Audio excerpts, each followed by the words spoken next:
RCF Liège vous présente Génération 2.0.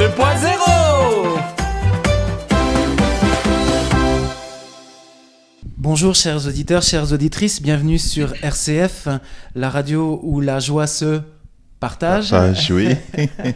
Nous sommes ici à Verviers en compagnie du doyen, le père Stani Kanda. Bonjour mon père. Bonjour Cédric. Merci de nous accueillir. Voilà, je suis venu vous rencontrer aujourd'hui vraiment pour faire une émission un peu hétéroclite sur tout ce qui se passe à Verviers. On sait bien que ça a été fort chamboulé, ça fait maintenant un peu moins de 8 mois. Comment allez-vous ? Comme le rythme de Verviers le permet, des jours bons, des heures bonnes, mais aussi des jours sombres et des heures sombres, parce que tout revient de manière cyclique. Oui, il y a quand même encore fort les stigmates, on le voit ici en passant dans la rue. Voilà, comment est-ce que vos paroissiens ou les gens que vous côtoyez au quotidien continuent à vivre dans la difficulté ? Oui, la difficulté est là, mais je pense qu'on est passé vraiment au stade résolument de combat. On dit on doit s'en sortir, les stigmates sont là. Chaque fois qu'on voit quelqu'un avec un balai à la main, c'est de dire il veut se débarrasser de quelque chose, se débarrasser aussi de ces stigmates et de ces traces pour dire la vie ne s'arrête pas, elle continue, mais continuons-la différemment et autrement. D'accord. Oui. Est-ce qu'il y a beaucoup de gens qui ont quitté ou justement il y a encore beaucoup de gens qui restent ici, alors dans les environs ? Fort malheureusement, dans mon environnement immédiat ici, je constate qu'il y a beaucoup de gens qui ont l'option de partir parce qu'ils y ont cru en un moment, ils ont cru qu'ils pouvaient se battre très vite, qu'on pouvait les aider à se battre très vite, mais plus les choses traînent, plus l'attente s'installe, moins il y a de persévérance et la volonté de partir, essayer ailleurs, surtout pour les familles qui ont femmes et enfants. C'est très facile, très tentant d'aller s'installer ailleurs et donner la vie régulière aux enfants, quoi. Tout à fait, oui. Oui, parce que tout n'est pas encore en activité. Non, tout n'a pas encore repris, quoi. Est-ce qu'il reste beaucoup de solidarité ? On a... Voilà, pour l'avoir vécu, je sais que il y a eu vraiment une solidarité énorme et on remercie encore tous ces gens qui ont participé, qui ont essayé d'aider. Mais est-ce que, justement, que ce soit au niveau, sans jugement de notre part, mais de l'État, mais aussi, est-ce qu'il y a encore de la solidarité qui se crée, des liens qui se tissent ? Il faut dire qu'il y a deux étapes que nous avons vécues et que nous continuons à vivre. La solidarité individuelle, d'individu à individu, elle a été fortement vécue. Elle se continue par des coups de fil, par des demandes de nouvelles. Mais il y a une sorte de solidarité, mais très tacite au niveau des institutions qui, elles, je le comprends bien, ce sont des institutions qui doivent se conformer aux règles et aux normes, le temps de s'instruire, de savoir qu'est-ce qu'il faut faire, de savoir par quelle porte passer. Évidemment, pour les gens qui vivent au quotidien le stress et la souffrance des inondations, ça semble long et le sentiment d'abandon s'installe. Oui, c'est pour ça que vous pensez qu'ils préfèrent reconstruire ailleurs peut-être aussi, pour oublier tout ce traumatisme. Oui. Oublier, peut-être se dire, attendre jusqu'à quand, surtout qu'il n'y a pas de date butoir à tout ce qu'il dit. On vous dit d'attendre, vous ne savez pas jusqu'à quand vous devez attendre. Oui, tout à fait. Mais on sent encore que la douleur est vive et on sait que vous en avez aussi beaucoup souffert. Oui, on continue à en souffrir, oui. Oui. D'accord. Est-ce que vous auriez... Par rapport aux jeunes, est-ce que vous ressentez là aussi qu'il y a une lassitude ? On sait qu'il y avait beaucoup d'écoles dans ces rues adjacentes à ici au centre de Verviers et on sait qu'il y en a beaucoup qui ont été touchés. Est-ce que vous avez un peu des échos, que ce soit dans vos paroisses diverses, vous en gérez quand même 13 je pense, ou alors, au niveau des jeunes, quel est le moral ? Le moral pour les jeunes, c'est encore le mot abandon qui s'installe, quoi. On sent qu'il y a peu d'initiatives qui peuvent être prises pour le moment pour les jeunes. Vous savez, la jeunesse, on y est tous passés. Il y a toujours ce sentiment, cette volonté grégaire de regroupement. Nous ne savons pas le faire. Covid exige, nous ne savons pas le faire. Aussi, inondation impose et on ne sait pas les rassembler. Ça crée quand même une disparité chez les jeunes. On ne sait pas faire des choses pour eux et avec eux, quoi. Non, c'est vrai qu'avec le Covid, on vit une période pas évidente pour pouvoir rassembler tous ces jeunes. Mais vous pensez qu'il y a quand même encore toujours un désir et une soif de se retrouver Ah, mais écoutez, Est-ce que c'est important, pardon, je vous coupe, mais est-ce que c'est important pour les jeunes de se retrouver?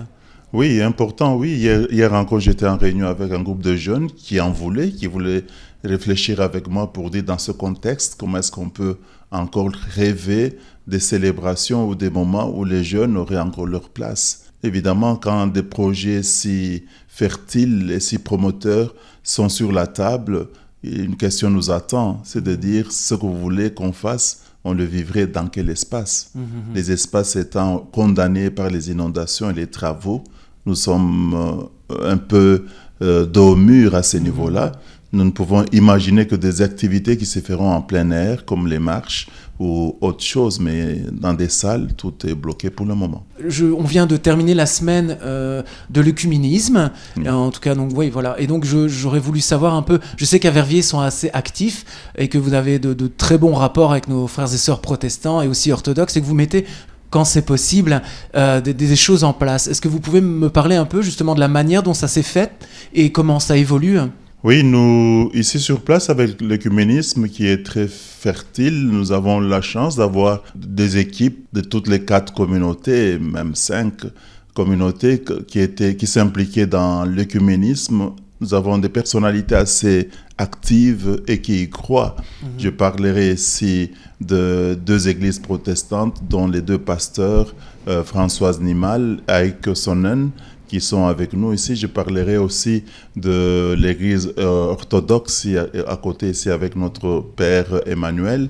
Et je parlerai de notre église catholique avec moi qui suis dedans. Et nous constituons une équipe qui se voit régulièrement, généralement à partir du mois d'avril et régulièrement aussi tous les 2 ou 3 mois selon les activités que nous envisageons. Et avec ce projet-là, on envisage qu'en alternance, l'œcuménisme se vive d'une part par l'accueil d'une communauté qui accueille, celle qui accueille la célébration, et celle qui n'accueille pas cette année-là organise une conférence, une activité de type intellectuel, de sorte que les gens sont appelés à bouger d'une communauté à l'autre. D'accord. Et quand il y a des célébrations œcuméniques, on supprime toutes les autres pour qu'on ait le regard tourné vers ce moment fort de l'Église, de la correction de la mémoire de l'histoire, des conflits, qu'on soit des témoins de l'unité finalement, quoi. Oui, le témoignage, et donc vous avez vraiment un groupe alors qui se réunit pour pouvoir discuter des célébrations je ne veux pas parler des choses qui divisent, comme vous l'avez dit, je crois que c'est des corrections d'histoire, il ne faut pas les oublier, mais justement, qu'est-ce qui vous rassemble? Qu'est-ce qui vous donne l'envie, au-delà du Christ, je pense, mais qu'est-ce qui vous donne l'envie d'avoir ce dialogue, justement? Le message du Christ en lui-même. Le message du Christ en lui-même,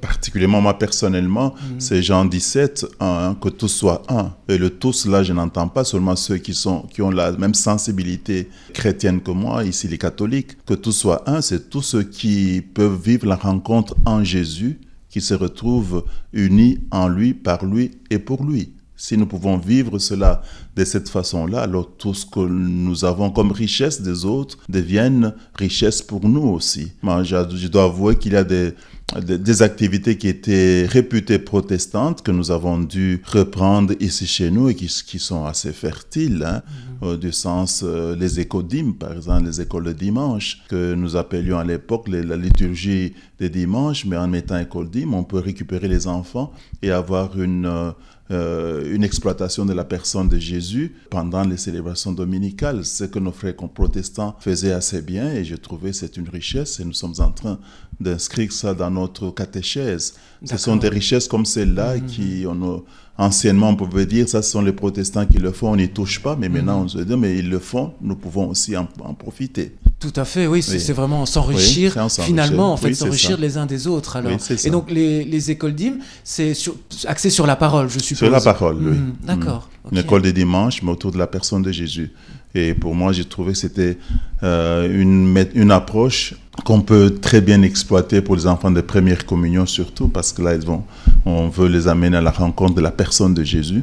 Et le meilleur endroit, le meilleur registre pour le rencontrer, c'est dans les Écritures. Tout à fait, surtout si elles sont bien expliquées et ludiques. Voilà, c'est vrai que s'il y a un matériel intellectuel et humain qui permet d'expliquer les évangiles plus clairement, peut-être à nos jeunes, ça peut être vraiment chouette. Mais en tout cas, Vous m'inviterez, j'espère. Wow, j'espère bien, vous êtes déjà bienvenue. Ah, merci.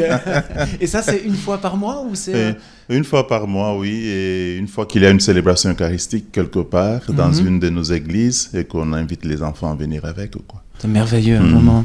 Et au niveau du dialogue interreligieux, on sait que sur Verviers, il y a vraiment beaucoup de communautés aussi, je dirais, issues musulmanes ou peut-être juives, je ne sais pas, mais là aussi, est-ce que le dialogue continue? Il faut dire que les 2 dernières années, avec la pandémie, mais déjà peu avant la pandémie, le dialogue interreligieux avait commencé à boiter.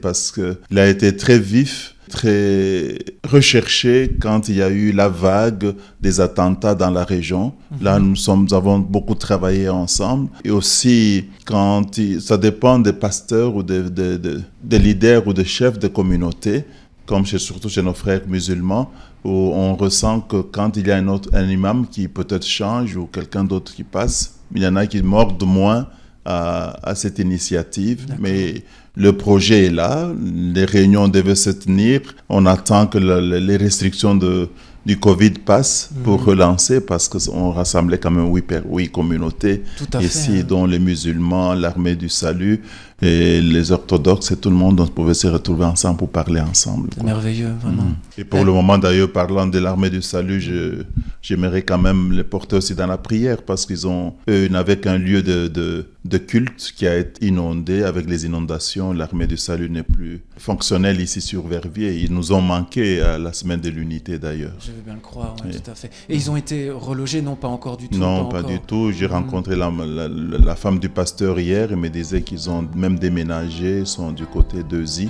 mais sans lieu de culte. D'accord. Nous prierons bien pour eux. Oui, nous porterons dans la prière. Oui. Nous voulons vivre l'unité, rester ensemble à chaque instant, surtout ne pas nous séparer, continuer d'aller de l'avant, tous ensemble.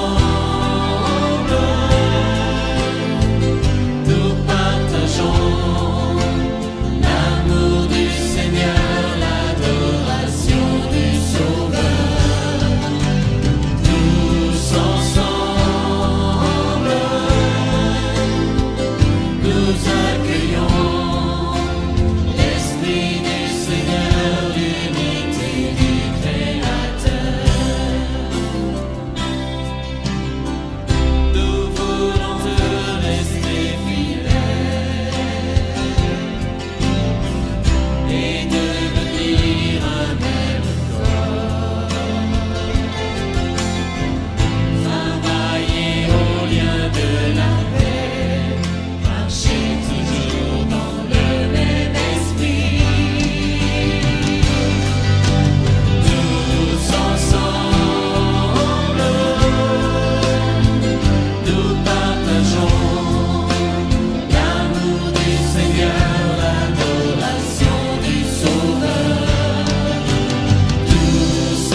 J'avais encore une question. Ben non, en fait, on a déjà fait le tour. Le tour, ah oui. C'est bien ça. Est-ce que vous avez un scoop à nous apprendre par rapport justement aux jeunes qui sont en demande? Je pense que vous êtes dans l'attente de l'arrivée d'une communauté. Hein. Oui.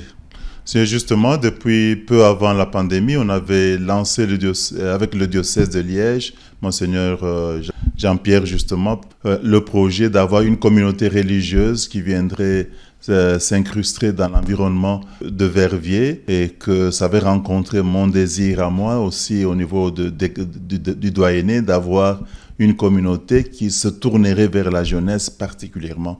Et à ce moment-là, les deux projets du diocèse et le projet local ici se sont rencontrés sur le désir de l'instruction chrétienne, qui sont les DIC, qui sont particulièrement à Amé et à Liège, qui cherchaient un lieu nouveau d'incarnation et de reconversion de leur vocation parce qu'ils vont quitter le côté école pour s'inscrire dans une pastorale paroissiale et particulièrement pour les jeunes. Alors j'ai mordu à ce projet et nous avons mis en route leur installation et leur accueil ici dans notre unité pastorale et dans notre doyenné qui se fera d'ailleurs au carrefour ici à côté de Saint-Remacle. Tout est en marche et tout sera prêt pour qu'elle soit accueillie pour le 13 mars prochain où nous aurons une célébration décanale et vous êtes d'ailleurs bien conviés comme presse. Merci. On peut vivre cette célébration avec vous pour dire voilà l'environnement de Verviers avec une communauté interculturelle parce qu'il y a des Brésiliennes dedans, il y a des Africaines dedans, il y a des Belges dans cette communauté et toutes sont jeunes et ils vont brancher leur pastoral et leur insertion en se focalisant sur la jeunesse et les ramifications sur la jeunesse. C'est merveilleux, c'est bien qu'on puisse avoir justement une communauté active et voilà une présence et un signe aussi, je trouve, de la présence chrétienne. Et quels sont leurs projets? Est-ce qu'ils vont s'occuper de la catéchèse? Voilà, c'est pas encore très clair. Oui, à cette étape, on sait que c'est pour la jeunesse que la demande a été faite, c'est pour principalement la pastorale de la jeunesse, mais nous sommes à l'étape où chaque unité pastorale doit exprimer ses attentes. Et ces attentes, je vais les faire remonter à l'évêché. Et c'est dans la mission que le vicaire épiscopal va leur confier. Notre désir est que cette mission couvre tout ce qui concerne la pastorale des jeunes. Et dans la pastorale des jeunes, on entend la catéchèse. Dans la pastorale des jeunes, on entend l'animation de mouvements des jeunes. La pastorale des jeunes, on entend bien l'accueil des jeunes, un espace d'écoute et d'accueil.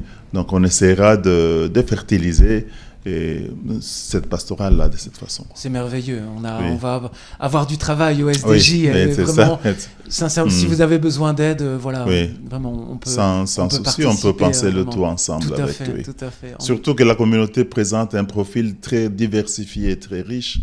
Et le temps qu'elles arrivent, on peut voir en quoi est-ce qu'on peut se nourrir d'elles et qu'elles puissent se nourrir aussi de ce qu'on trouve localement ici. Vous allez devoir faire un synode vraiment au niveau de votre doyenné. Justement.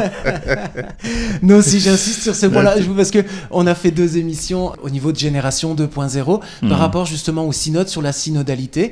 Et on s'est quand même rendu compte que il n'y avait pas beaucoup de réponses en Belgique. Donc je tenais encore aujourd'hui à enfoncer le clou, à dire que c'est quelque chose d'important pour notre Église. Et justement, est-ce que vous avez entendu parler au niveau de Verviers, peut-être de groupes qui ont déjà pensé un peu à se poser les questions qui sont dans le synode? Oui, le groupe aussi, et même les unités pastorales. Hier déjà, je vais saluer l'initiative pour le week-end passé où, disons, l'unité pastorale du Sacré-Cœur, a eu une célébration de rassemblement, mais dont le thème principal était la synodalité. La prise de parole a été partagée en tablettes.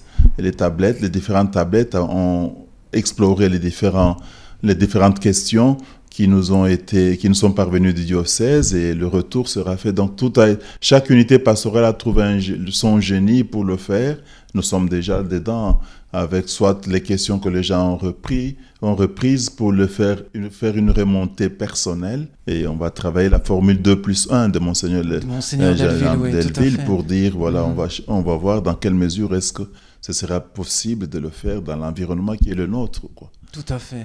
Merci. J'ai plus de questions, Stani. Ah, merci aussi. Merci Cédric, en tout cas.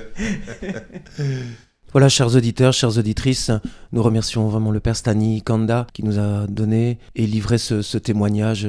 On sent que la douleur est encore vive de toutes ces inondations. On voit que la pandémie bloque les projets. Mais ce qui est beau dans le Seigneur, c'est que vraiment rien n'arrête les projets de Dieu, que nous sentons que tout est prêt à refleurir comme ce printemps qui vient. Nous voulons terminer par l'Épître aux Romains, chapitre 8, à partir des versets 33.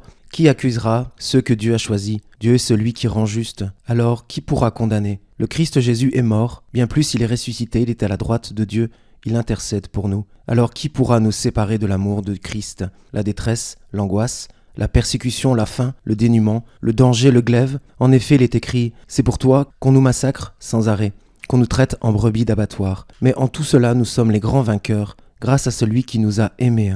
J'en ai la certitude, ni la mort, ni la vie, ni les anges, ni les principautés célestes, ni le présent, ni l'avenir, ni les puissances, ni les hauteurs, ni les abîmes, ni aucune autre créature. Rien ne pourra nous séparer de l'amour de Dieu qui est dans le Christ, Jésus, notre Seigneur. Nous remercions RCF, nous remercions la technique RCF aussi qui est constamment en train de nous donner des conseils afin d'améliorer, de vous offrir des émissions de qualité. Nous vous rappelons que vous pouvez nous suivre sur les réseaux sociaux et n'oubliez pas de partager la newsletter, mais aussi l'événement le plus important, c'est Liège-Ardent demain à 19h. Nous vous souhaitons une bonne journée et nous vous laissons sur une belle chanson de Collectif Cieux Ouverts, car je connais.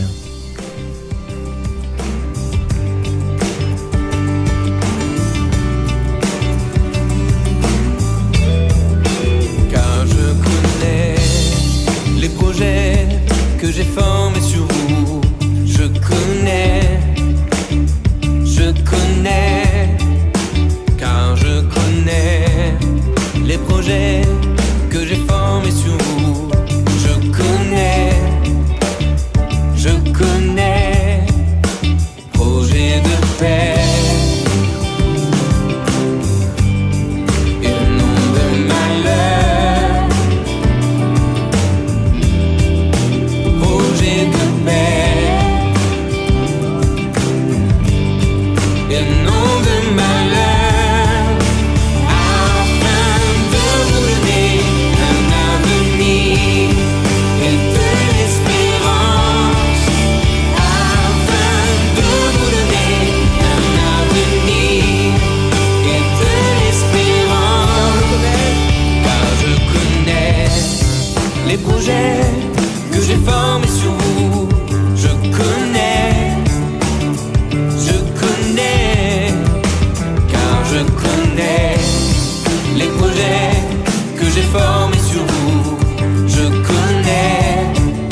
malheur,